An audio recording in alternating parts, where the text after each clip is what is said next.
Meeting starts in 1 minute. Don't take deep breaths. Oh, look who's joining us. Mr. Statham. Natalia? Not yet, but be ready, okay?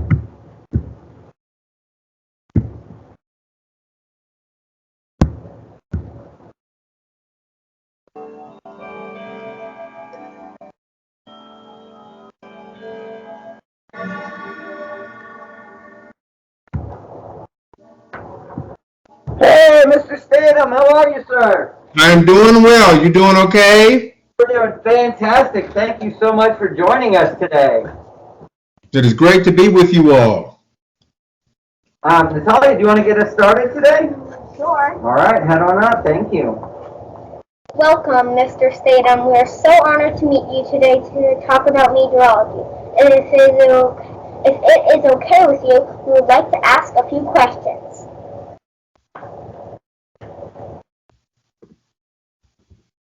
That is all right with me.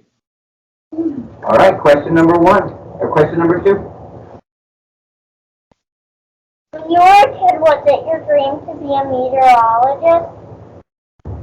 You know, when I was a kid, I wouldn't say it was necessarily my dream to be a meteorologist, but I did have a love for weather.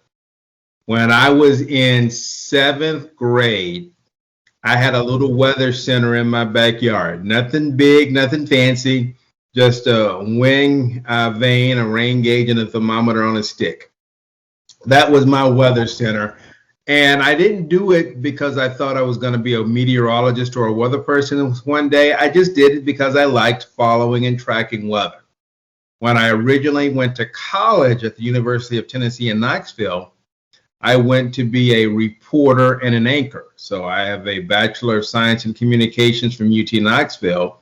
But after I started working in TV news and started filling in during the weather, the more I did it, the more I liked it. And so on top of my degree from UT, I have a certificate of broadcast meteorology from Mississippi State. So the cool thing now is they pay me to talk about the weather. And so I've been able to take something that was a hobby and turn it into a career. Awesome, thank you. Naomi B, nice and loud. How do you know what the weather is going to be? We have a lot of different things that we are looking at. Number one, we are looking at just information from satellite and radar. Radar is what shows us where the rain is taking place. Satellites show us where the clouds are located. And so radar and satellite work hand in hand because not all clouds produce rain.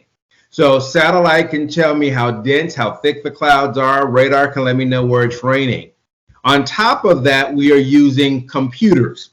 And the best way to describe it, we are using supercomputers. So not like the computer that you're on right now or the computer that I am using my laptop to come to you. We have computers that have to be able to run a lot of equations, a lot of math equations. And so from that, we look at what those numbers say and then come up with the forecast that we give to you. So satellite, radar, supercomputers, and another thing, weather balloons. Every morning at 6 a.m. and 6 p.m., our friends at the National Weather Service take a balloon and put it up into the sky. It's a helium balloon. And then that gives us information that's what's happening above your head, and we can use that to help predict the weather.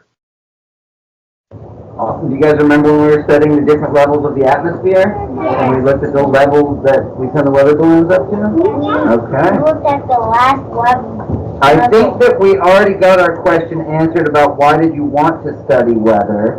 Mitchell, let's go to your... Yeah? No, he answered it kind of in his other question. All right, Mitchell, what's your question?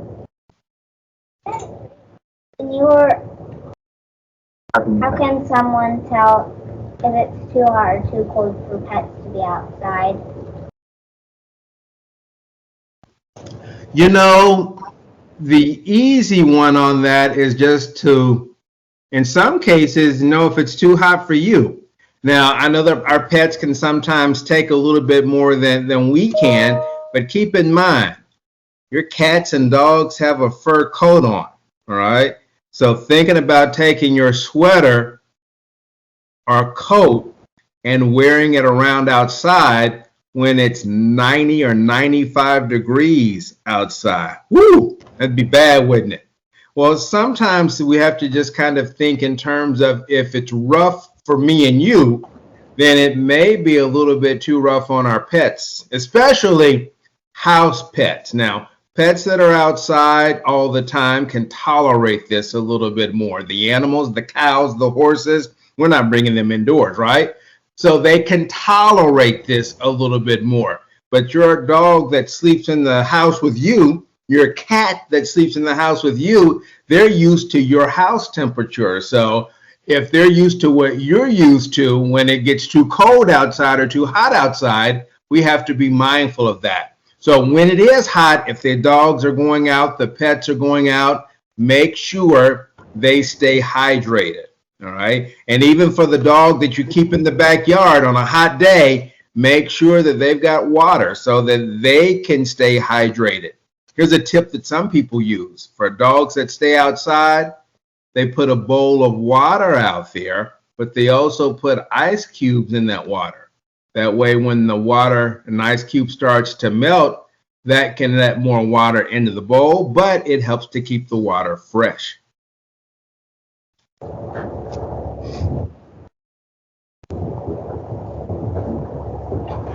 you have any pets? I do not have any pets. Long time ago, we had some goldfish, and then before my daughter went away to college, we actually had a guinea pig. Thank you for taking that question kind of off the script, Mr. Statham. That's all right. I believe we already talked about where you went to college. Do we remember where Mr. Statham said he went to college? All right, Natalia. Well, I have a hamster. Oh, do ya? Uh-huh. Does he like spinning on that wheel? Yeah. And for those who don't remember, I went to the University of Tennessee for communications and journalism, Mississippi State for meteorology. Eva Rose has our next question.